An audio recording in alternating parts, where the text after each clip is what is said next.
No, There it we're goes. live.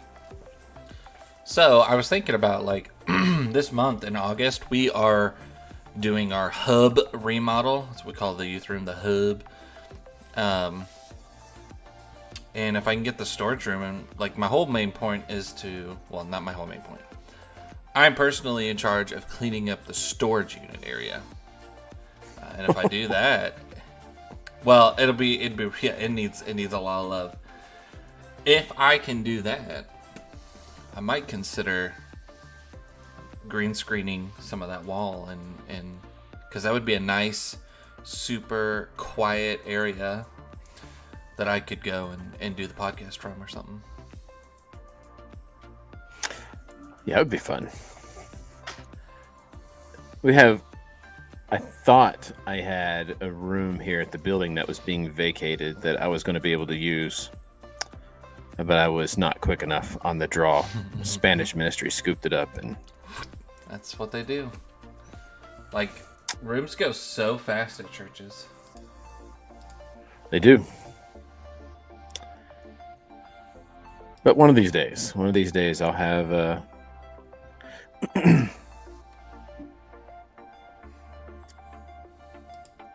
no, not on a group. I said I want to share it to a page. What's up with that?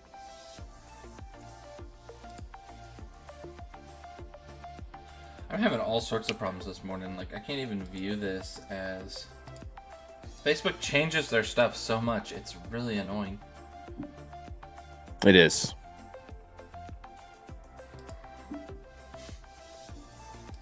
Share now publicly. Share to your story. Like.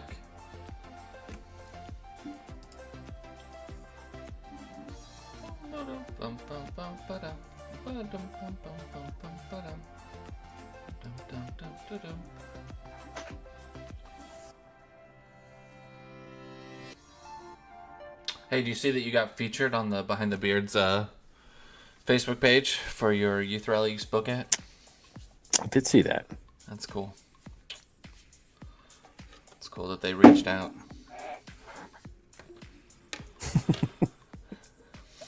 I like the intro, right, from Alan, Josh Fowler from Behind the Beards. I was like, yes. Yeah, let's make that a thing.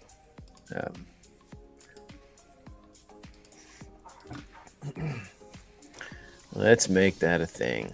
Right? At a youth rally, right? That's a nice little segue. Getting ready for the show on I know. what to do with youth rally stuff. Northeast Texas Summer Youth Series.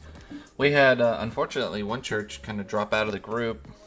They decided that they're going to go a different route. So I think I might do some... I might try to do some networking here in the fall. There's a lot of churches like in Tyler and in Longview that I thought maybe I would just chit-chat with and talk with and see what they're doing and Yeah. if they'd be interested to join the Netsis family. How many, you have what, like 7 or 8 churches right now that are I think we were at 6 and now we have 5. 5? Yeah, I think it used to be more and now it's less. But I could be wrong. It could be wrong. It could be like we have 6 or 7. It's hard. It's a hard time in our culture people are so inwardly focused on and focused on, are we doing things and doing it well? That getting involved outside with other people is not that it's a secondary priority. It just is. It's a challenge. It really is. Well, it's hard. It's hard to get individuals and people to commit, just in church in general, for something longer than just one event, and it's even harder. And it's funny because as ministers, like you feel that pinch, but then also on the flip side, it's even harder to get churches to like want to commit and do something. So I would like to see. I'm gonna throw this out there. Actually, I shouldn't make this public. Never mind. So I'm gonna take that back. It's nothing bad. I just don't want to. Like, I just realized that if I say that on our recording, that it's gonna be like it'll be like I'm leaning really hard on them, and that's not what I'm doing. So, Okay, I see. anyway, Without further ado, Yeah, let's roll it. Till we're all growing a beard. A man's face should never be bare. We just want some facial hair. We're anticipating, yeah, everyone's waiting for a beard. Well, hey, good morning, everybody. This is Behind the Beards. And here on Behind the Beards, we pull the curtain back, take a look behind the scenes, and try to reveal the things that you need to know about the people who are called to lead your churches and your ministries.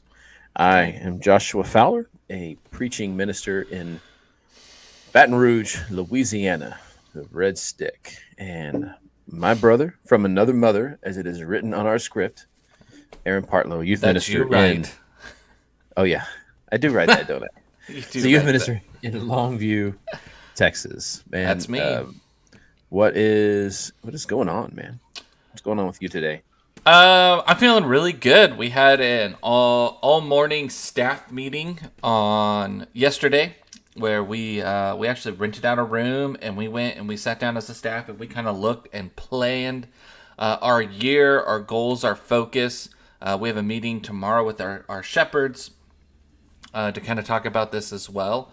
And so to me, it's always really encouraging when you can get together with a room with everybody and say, hey, this is the page that we're going to try to be on. This is what we're going to focus on.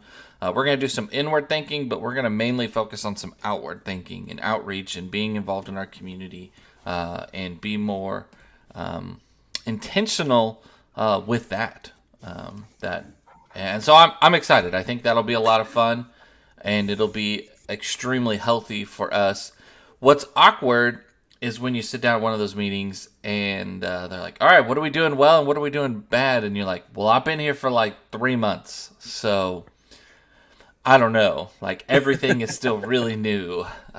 So that's still kind of in the honeymoon phase as well, right? That's right. Like everything is perfect, almost. Yeah, that's good. I always like the new school year that comes around. Right. A lot of transitions. You've had a lot of people traveling throughout the summer. And so those first few weeks of school, when everybody is kind of back and present and settling in, they're kind of getting into more of a routine. So they're a little more consistent. And it's almost like you get this, rejuvenation where, maybe some of these folks you haven't seen in a couple of months because of travel and visiting and stuff. So. Absolutely. I love August is what I always loved, what I still love in youth ministry, because we run a pretty heavy summer schedule, and then August, shut it down. We're like, we're done. Everybody takes a break. Like, it's over. Take a break. We'll do Sunday mornings, Wednesday nights, that kind of stuff, and let's find some normality in our lives. Yeah, you don't want to be, again, it's another one of those places where you have to find some balance because you want your kids to be active in your ministry and in the church.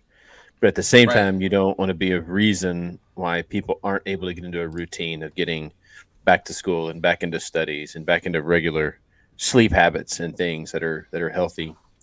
You don't want to contribute to the chaos that can be, the first of the school. So. Yeah. We're doing a pretty cool thing this year. Today's the 10th. So, yeah, this coming Sunday night, after our evening services, we're having a big ice cream Sunday social, sort of. Mm-hmm. And we're going to have just a time of focused prayer for our students, the teachers, the administrators. And it's so easy to kind of look at this COVID mess and just, we all want to wish it behind us. But when you really look at what's going on, you realize the next school year is going to be really stressful for a lot of people. Well, they're still trying to figure things out. I know. That's the crazy thing is that we're just that over a year into it, we're still trying to figure things out. We're still trying to, and we're really seeing that pull between like what's the right way to do things, what's the wrong way. I do not envy anybody who has to make those decisions. Yeah. Like that's because no matter what you do, someone's upset. I know. No matter what you do, someone thinks you're an idiot. And that is Or just she. so hard. Or she, yeah. And it's just like, you just, oh, man, that's rough. That's rough. And I think that's like when you see, like we get into a deep conversation about where you see that we live like in an evil world. Like that's one of those things where I'm just like, man, you just, like you can't win. And I feel bad. So I'm excited to start the school year off. We always have some kind of a back to school event, but this one is really centered around, praying for our students, praying for our teachers, praying for administrators. That's awesome. And it wasn't. Here's the best part of it. It wasn't my idea. Whoa. It was someone else's idea to come up and just ask for some help promoting it. They've put it all together. They've gathered all the people to do the ice cream stuff. So That's really nice. yeah, it makes me feel good to see that people are thinking that way and have a mind for kind of what's coming up. We're doing a tearaway, is what we're doing. So our children's minister, mainly her, she's setting a lot of this up, but we are setting up some boards in our vestibule. Someone called it the front porch the other day, and I was like, what? That kind of threw me off. But out in the common area, before you enter into our worship space, we're setting up some boards with some tearaways with kids' names on it, their grade and their school. And as you leave, you're supposed to take one, and that is your student that you're going to pray for this year. So very children's and high school and junior high. So In the hopefully church? people in the church. Yeah. And so hopefully people will take those. And my fear is that, like, as I'm leaving, I'll be, and I'll have a refrigerator full of names of kids that did not get chosen. But I don't think it'll happen that way. I don't think so. I think my also fear is they'll all be gone before second service. People need to show up to early service, I guess. Here's what I found with church folks. They typically, have, like we all do, we kind of have our places where we fall short. But when it comes to our kids, they will respond when it comes to kids and helping out families and such. Yeah, So I agree. service is one of those things I rarely have a problem getting people to connect in with. So, well, hey man, let's wrap up this week our series on how to plan a youth rally. In case you haven't been with us the last couple of episodes, last week we were off. Aaron and I were both pretty heavily inundated with things that came up last week, so we kind of replayed a earlier episode. But the previous two rerun. That's right. We've been talking about trying to give you some resources in case you find yourself in a place where someone says, "Hey, can you help us plan this activity, this event?" Yeah. So we're hoping to have a series of things here that you can kind of refer to say, okay, where do I start? What are the things I need to look for?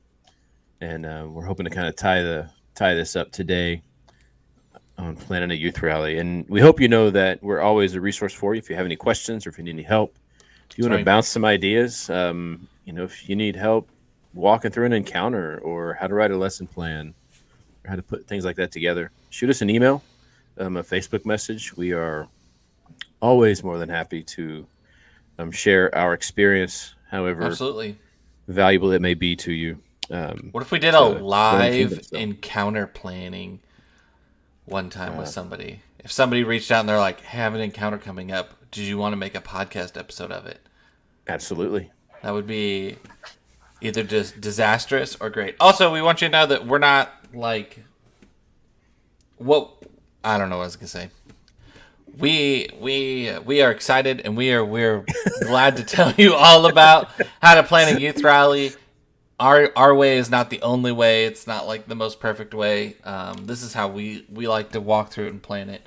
And so hopefully, this gives you those stepping stones to make it your own and do it. So that's right. the last episode was a lot of fun. We talked about like this idea of finding the theme for a youth rally and how do you define and find that theme. We talked about why is it important not to do everything yourself, increasing and finding a volunteer base. which is something that we strive to do all the time.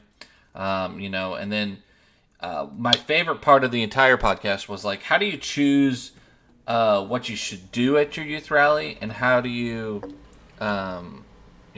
choose what not to do at a youth rally? And so that's kind of what we talked about in the last one, and that's a lot of fun to kind of choose like the do's and the don'ts of a youth rally, because there's definitely some don'ts. There are definitely a lot of don'ts. Sometimes we have found out firsthand things we That's should right. never do again, right? That's usually how they make the don'ts list. That's right. Is by having done them in the past. We are And you're not like, ready for this. That's right. Picking a date maybe, and I want to say depending on your context, but really not depending on your context. Right. Picking a date is always hard. There's always something. Doesn't matter if it's a youth rally or a retreat or a lock-in. Actually, a lock-in is like the less people who show up to a lock-in, and the more likelihood that I can cancel it, the better. I always try to pick like the worst date and be like, oh, well, we tried. Sorry. But we have, especially if you're doing anything in the fall in Baton Yes. Rouge. Baton Rouge is a college town. In case you don't know, the Louisiana State University is right here in town. And there are really two kind of people that live in Baton Rouge. You have LSU fans and Alabama fans. And Alabama. both of their schedules revolve around the football schedule. Like even people who aren't really football fans find themselves in one way or another affiliated with one of those two folks. Is it people and- from Alabama that have moved to Baton Rouge, or are they just like in Louisiana and they just enjoy college outside of their state? So I think there's two kinds of Alabama fans. There are those people who went to Alabama and actually have an affiliation either with the state or with the university. Mm-hmm. And then there are those fans who have been LSU fans all their life, but they have been whipped so soundly by Alabama so frequently that they've decided to defect and kind of go over to the dark side. So Oh. um, I was curious how it's you can have such a strong following in a different state. yeah, it's interesting. It really is. The thing with us is everyone says, okay, well, you want to, if you're doing something in the fall and it's going to be on the weekend, you want to plan that around LSU's bye week. And the convenient thing is Alabama and LSU always have the same bye week because they play each other the week following the bye week. So both of them have an off week before. Okay. So it would make sense, right? So if you're going to plan something on the weekend in the fall, choose LSU's bye week. You know the problem with that is? That is everyone in the city's plan.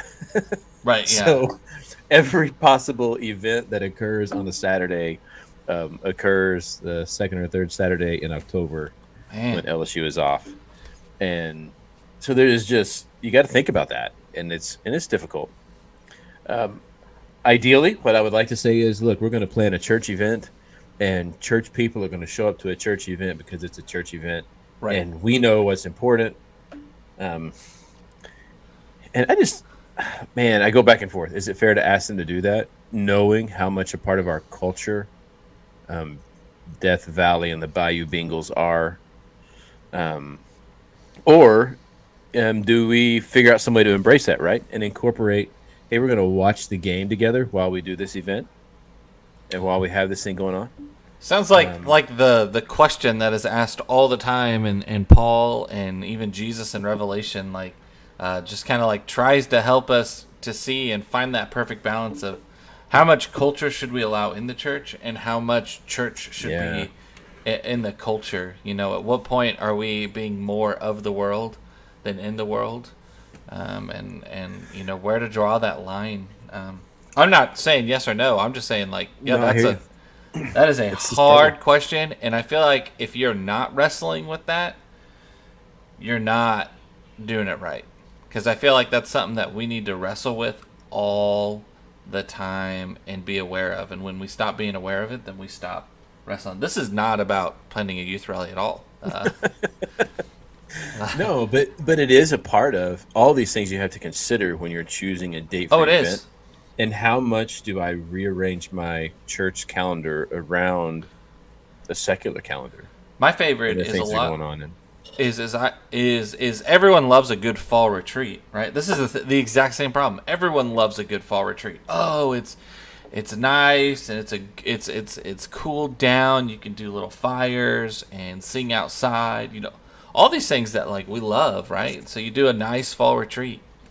Finding a weekend where everyone can come and be there is absurd. Like there's so much practice in, like you said, games and high school football and all sorts of stuff. Especially when you have kids who go to all different high schools and Right. everything like that. So or in middle schools, So picking a date is challenging. So recommendations, Josh. What are our recommendations?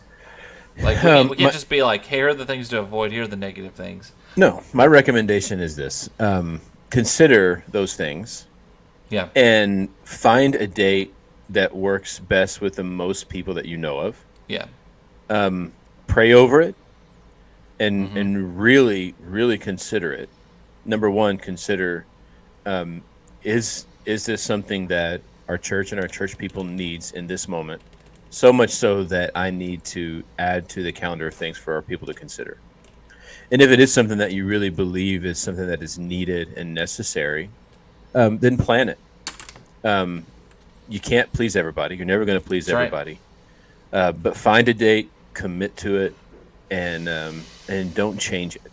My You're going to reach the people that are going to come, and the people that choose to come will get what they need to hear from it. And trust the Spirit to work on people to get there. And the first one or two times you do it, it might be a little rough and a little light, but you'll build that following as you increase that consistency. the way that I have walked around it is usually I send an email out to my families, my parents, and I say, "Hey, give me some dates that might work." Then I do this through. By the way, I don't do this through like Gmail where someone can hit reply all. That's your fault. Don't hit reply. Don't have people be able to hit reply all. So when they reply, it only comes back to me. I take those dates. I then send out a second email a week later, and I say, "Hey, these are our 3 dates. Pick one that works best for your family." And then whichever one works best for the most amount of families, I say, "Okay, this is the one that we're gonna go with." And then when I say that, like it's like in stone, Right, I mean, it is. right. It's there, and this is what we're gonna do. If you can't make it, you can't make it. If you can, awesome. If you can make it for half of it, come. That'd be great. And I do that. And then if it's a youth rally, consistency. I think consistency is the best way that you're going to build your following. So if you're going to host a youth rally, and it's not going to just be like a 1-year thing, that's going to be a multiple year kind of thing. Man, if I can go, "Hey, this is always the 3rd week in blank," then even before you've sent me a flyer or called me and said, "Hey, we're going to have, this youth rally on this day," I know it's already on my calendar because it's always this weekend. So Right. consistency is really important when it comes to that. It's like Soul Quest. Now, when's Soul Quest, Josh? I know we're coming home right before Father's Day. That's right. It's always the week right before with- Father's Day. Yeah. And that's what they tell us, and that's what I know. And so, like, I already have it on the calendar for next year because I know it's going to be that week before Father's Day. And that's, And here's what I know: it's like the 1 year it wasn't that week. there's a freak out. But they told us a year before. They said, "Look, we already, as we were wrapping up for the previous year, they said next year we're going to be on a different week because the way the calendar falls. So make your plans now to be here." That's right. I remember that. And so that was, consistency is it. And the hardest thing about it is trusting the Spirit to bring you the people that need to hear what you've prepared for them. I guess that's kind of the thing that we end up kind of coming back around to in most things is, do I have the ability to trust the Holy Spirit to give me, the audience that needs to hear what we've prepared to give? Right. And I shouldn't try to outsmart that. Right. Yeah. it never works well when I try to outsmart God's spirit, right? I think it's important. You have anything else on picking a date, or That's all I got. yeah, Pick it, stick with it. stick with it, be consistent. That's the biggest thing. Like, don't be moving it around a whole lot, at all if you can. It's like one of those things where it's like it's like a sticker. Like the more times you move it, the less sticky it's gonna be. Yeah, no, that's right. One of the important things, really throughout the process, and it goes back to the beginning. The first episode we talked about setting a goal, and throughout this process, you always want to ask yourself, what do I want my kids to walk away with? What do I want my chaperones to walk away with? Right? Because think about, you have kids that are coming to your events, but you also have parents and helpers who are coming, who are going to be there. And so I can have my whole series set up and tuned in to the things that kids are wrestling with. But there are also some adults that are going to be there that need to hear some things as well. So always keeping in mind, what is it I want them to take home? At the end of the day, what do I want them to remember And to be lasting? So this could fall down to your keynoters. If you have keynoters coming in or whoever is going to be speaking. So this comes down to like a critical thinking of what your speaker is going to be saying and doing. This might come away with like the last activity that you do at your youth rally before you send kids home. And whether that's a concert or whether or not that's the keynote, whether or not that's the worship, whether or not that's, an encounter or something else, or even a service project or something like that. It's good to have that focus and that idea. What is it that I want teens or adults, what is it that I want people to walk away with? What is it that I want them to immediately go home and tell mom and dad? That's what I always think of, because if you have good youth ministers, they're having some conversations a little bit on the bus or the van on the ride home. If, your parents are involved in your teen's life, that's the first question they want to ask. And so what is it that you want most likely for your teens or your adults to, say when they say, hey, how was blank? How was the youth rally? What did you learn? What did you get from it? Oh, it was awesome. I got pied in the face. Or, hey, there was, oh, it was kind of cool. We did this. There was this object lesson, that we did. And I thought that was really, or I got to play this game, and it revolved around this idea of the cross, kind of a thing. And so, so how do you get there? How do you narrow in on your walkaway idea? How do you, Josh, narrow in on your walkaway idea if you're trying to plan some sort of event? It's kind of a hard question. Well, like we said just a few minutes ago, it goes back to we've set the goal. Yeah. Right. And from the goal that we've set, we then organize a theme around that goal. Yeah. It's not like, we don't have this really cool thing that we want to do and somehow we need to work in, spiritual meaning into this really fun thing we want to do. It's like, no, we have a spiritual goal for our people. That has to do with, hey, maybe back to school is right around the corner. Right. And I need to challenge my kids to embrace who they are. Right. And our NetSys deal this summer was on togetherness. Mm-hmm. And so when I was kind of talking to Jaime and KT about kind of what they had in mind and what they had done, I had this kind of urging that said, I want our kids to be proud of who they are as church people. Yeah. We're proud of who we are when we're on the football team or the cheer team. We're proud of who we are if we're in the math club and or on the chess club. All those things we're a part of. We wear the T-shirts. We tell people what we're doing. We want our picture in the yearbook. We want our name listed. We want to go win. And we want our accomplishments posted. So as they're going back to school, I want them to wear this badge of Christian with pride and with honor. And when you look at what it is to be together and united, that really comes down to being proud of who we are. Absolutely. And so that comes, it starts off with that goal, and then we create a theme around that goal.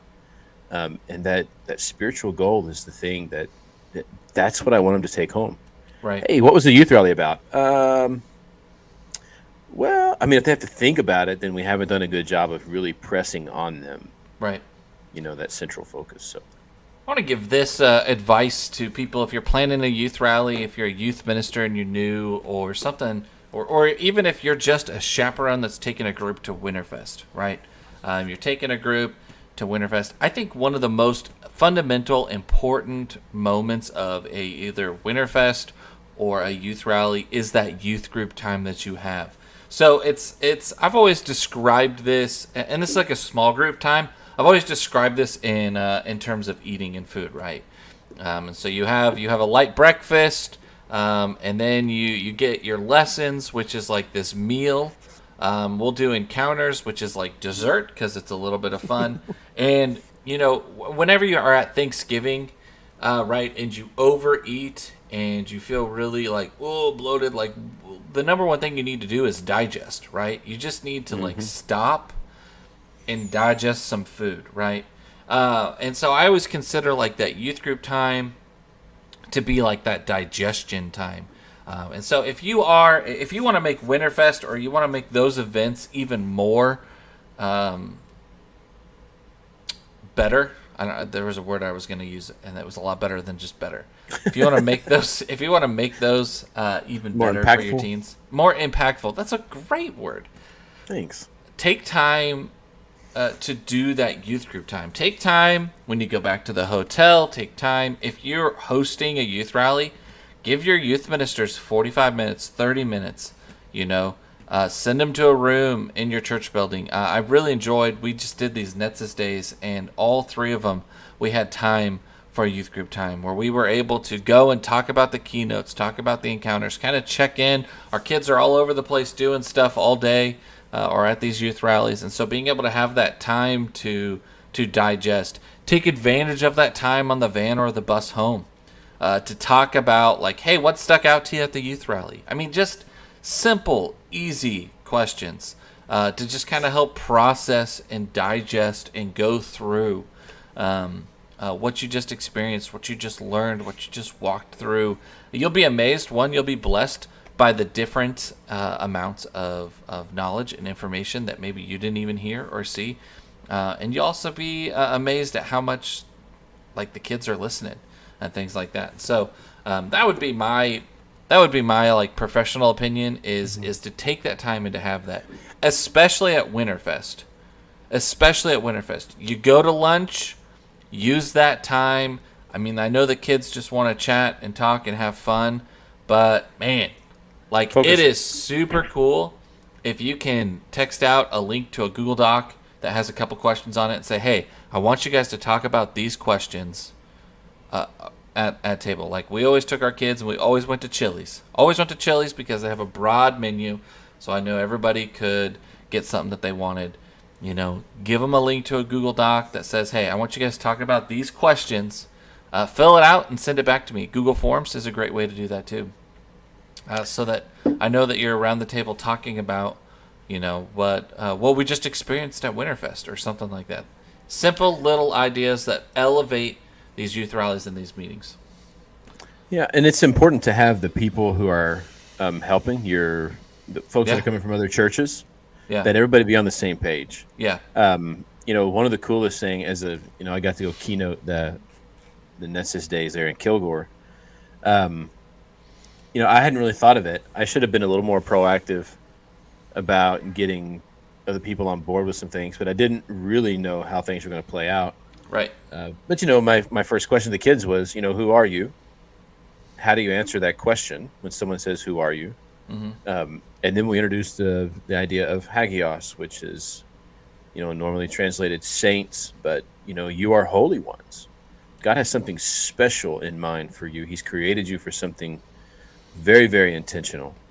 I asked that on Sunday, and the kids who are at Netsis Day said hagios. Hagios. So, I asked that question and kind of gave that answer, and then it was pretty cool because, we get to lunch, and here's Alan Middleton walking around with a megaphone. Who are you?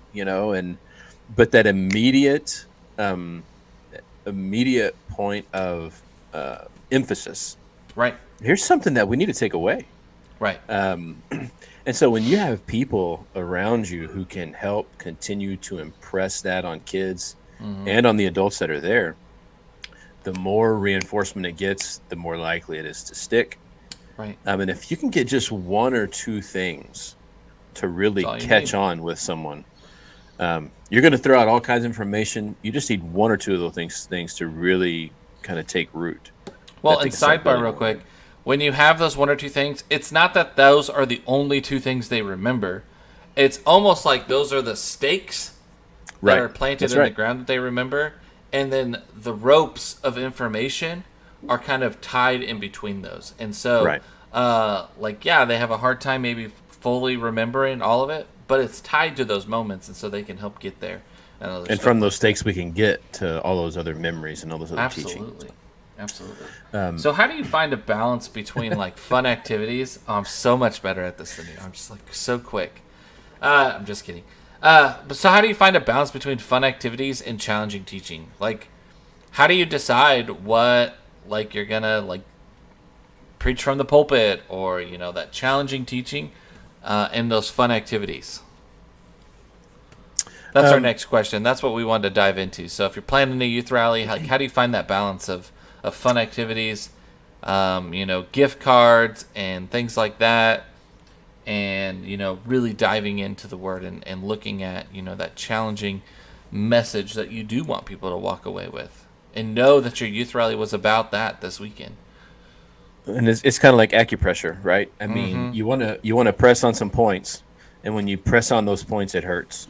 That's good. And it kind of hurts really bad. But then when you let go, and it's like, oh man, that really feels so much better. Oh, I thought you were going to say, but you don't want to press on them too hard to cause permanent damage. To cause permanent damage, right? Yeah, I thought that's where you were going. That's funny.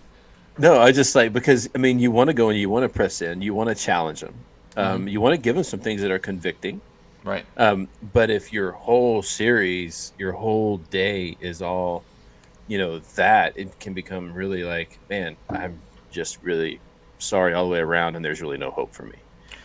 Right. Well, yeah, it's kind of like working out. Like working out's really good and healthy for your body, but you can definitely overwork out and damage your body. And so, like, we need to have this challenging scriptures, these challenging moments, but you also don't need to live on them. Dwell there. Yeah. So for me, and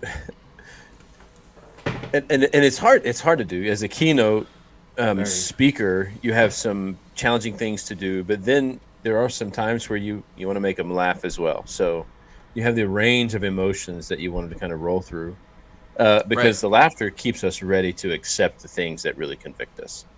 And the same is true for the rest of the day. That if you have kind of a challenging topic, then you need to find some really fun activities to mold and shape around that, because it is about fun.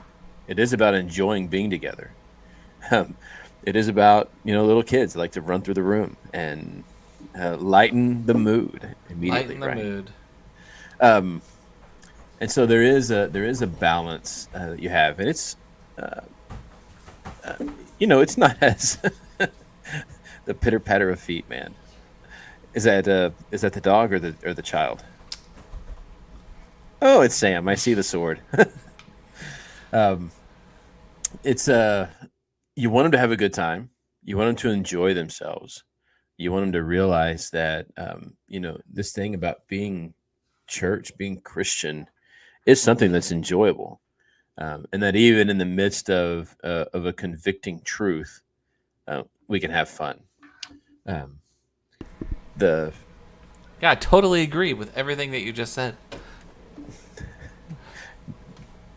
How much of it did you hear? Enough. 60%. Enough. Yeah. Enough. The challenging thing for me is free time, right? How do you give them free time without completely losing the group? Well, there's so many different philosophies on free time too. I am definitely a guy that leans more towards structured and a little bit of unstructured free time. And there are definitely some people who are like, anytime you give kids free time, they're going to break or do something that they're not supposed to. And that's a condescending voice, and I apologize for that. That unprofessional. But I mean, there is actually a lot of truth to that too. Like if I do a lock-in, there's very little free time because I do not want kids wandering off and doing things that they're not supposed to do. But sometimes I guess I base it off of myself, and sometimes I just want to sit at a table and chit chat and talk. I have a bunch of teens who are really excited about Netsis Day because they're going to see some of the other kids that from the other church. And if I have them constantly busy the entire day, they don't ever have an opportunity to just sit down and catch up and laugh and talk, And so I try to schedule a little bit of free time in there. A youth rally is probably a little bit different.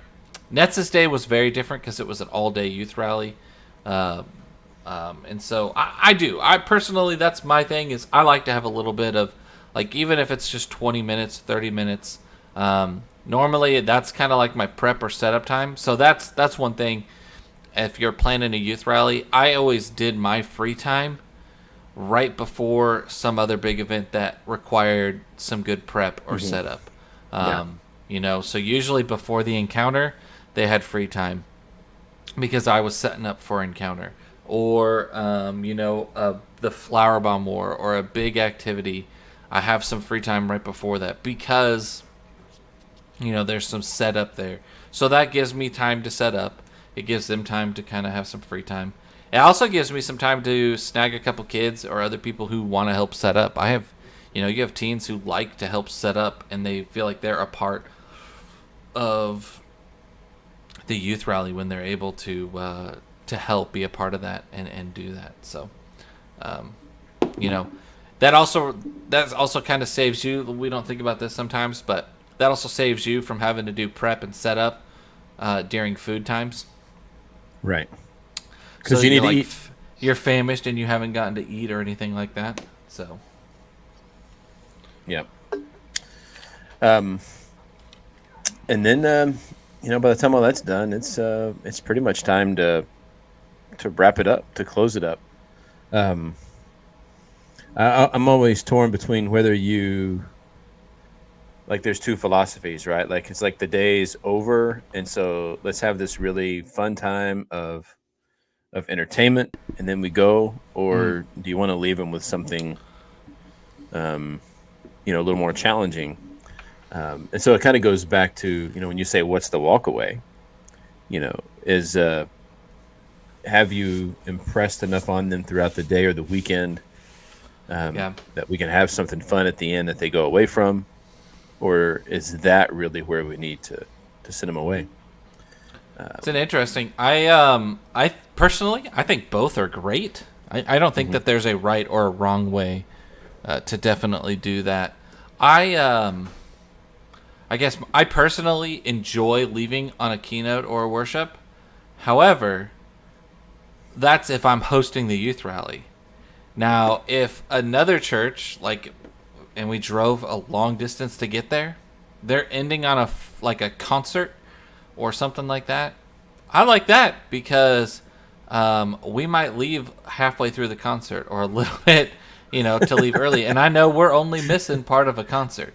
We're not missing like the keynote or worship or something. So, we can get on the road a little bit earlier. And, that makes a big difference sometimes to parents. That makes a big difference for you as well and stuff like that. So, it just kind of, I guess it just kind of depends. And I think you nailed it, Josh, when you said that. When it comes down to, it depends on how much you have, pressed upon them throughout it. Do they need to leave on a high note? Do they need to leave on that spiritual note? Mm-hmm. And I think, and like you said, both work and both work well. That if I'm going to have something fun and enjoyable as the last activity, then I need to make sure that they know what we've come for. Yes. So that when they leave after that really fun activity, but what they take away with them is, it is good to be a Christian. Yes. And here's why. And we just got to have a whole lot of fun listening to a Christian rap and hip hop artist, sing some music to us and let us participate in that. We had a great time. But that's not necessarily the memorable thing. That's the fun thing we did at the end to just kind of wrap everything up. Right. Because you do have to have something that brings it all together. Maybe it is a time of worship. Maybe it's an activity. You know, you don't want to end on, hey, we've just had an hour and a half of free time, and we're going to get back in here, have a couple announcements, and see you later. So we're going to wrap it up. Absolutely. Tie a bow on it. Smack it in the noggin, and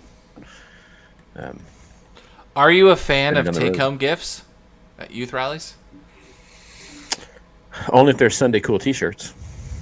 Oh, speaking of Sunday cool t-shirt. No, I'm just kidding. Yeah, I'm just curious. I don't do gifts. Sometimes, you know, you may have a token that may have a theme or something on it, something small. But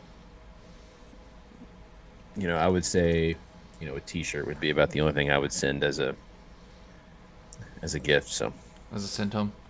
yeah, Well, that's awesome. Personal. Well, I think those are our wise words when planning a youth rally. If you guys have more questions or anything like that, you can always send us a tell of any way, and we will get back to you and answer those kind of things. We hope that this series has been helpful to you all. You know, we enjoy doing this. We enjoy talking about like what we do for work and what we enjoy doing. I love planning youth rallies. I love planning encounters. I love the spirit of fellowship and when other churches and groups can get together and worship and learn about Christ. I love the feeling that my teens get when they see teens from other churches walk into their building. I loved that as a kid. I loved going to church camp together and then knowing that I was going to see those kids at TNT's all over the Pacific Northwest and that kind of stuff. It was awesome. It made it even better when I went to OC and I saw some people that I went to church camp with, and I was like, you know. So it's just kind of like those great feelings and stuff like that. So youth rallies are really important. They're really fun, and I think they're good stepping stones. I would be curious if there were better ways that we could translate some of these youth experiences into our adult, kind of lives and ministries. Yeah. I don't think we do them enough, and I think we're afraid to do them more teenish, kind of a ways or something like that. But Yeah. so I think that's pretty powerful. Josh, do you have a behind the beards moment or any final words before we wrap this baby up? Not particularly. I think that the biggest thing for the whole series is, I think it's good for us to kind of look and see all the things that go in. We talked about a youth rally, but this is the process for so many of the events that get planned. And so if you're not the one who is planning, how can you be one who helps along the way, Right. making sure these things happen?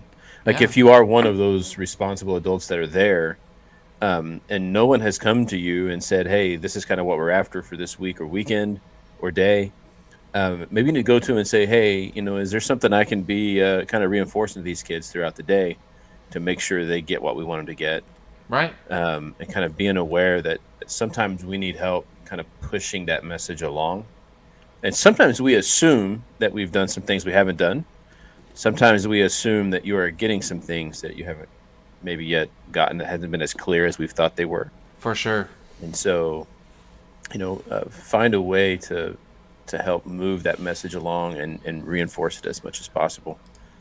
Because it takes a whole team, to get these things done. So, Absolutely. I always think it's really great when people do like follow-up stuff. Right. I had a follow-up. lesson on Sunday, but instead we kind of regurgitated and talked about like the youth rally and that kind of stuff. So don't be afraid to do that as well when you're coming home from a youth rally or a trip or something. You don't need to serve the full meal and go over everything again, but to do a leftovers portion of it and kind of re-talk about it, rekindle that, because when we come off of those spiritual mountains, a lot of times we need to remember, You know, we don't need to be like, we don't need to smash the 10 Commandments. We forgot that God wrote them for us. You know, don't be that guy.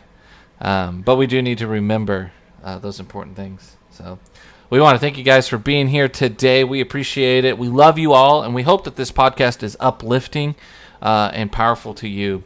We'd love to hear from you guys, so follow us, and share our Facebook, our Instagram, and send us some emails of some ideas and some content and all that kind of stuff. We also want to remind you of something that's dear to our hearts, Galatians 6:9.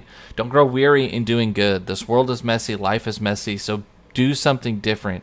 Do something good in Jesus' name. Allow him to use you, and don't grow weary in doing that. It's a hard life, and it's a hard world, and there needs to be a whole lot more Jesus in it, and that's kind of what we are trying to spread here at Behind the Beards. That grace and that mercy of Jesus Christ flows within and without his church. So be a part of that. I'm Aaron, and this is Josh, and we will see you next week on Behind the Beards. Till we're all growing a beard.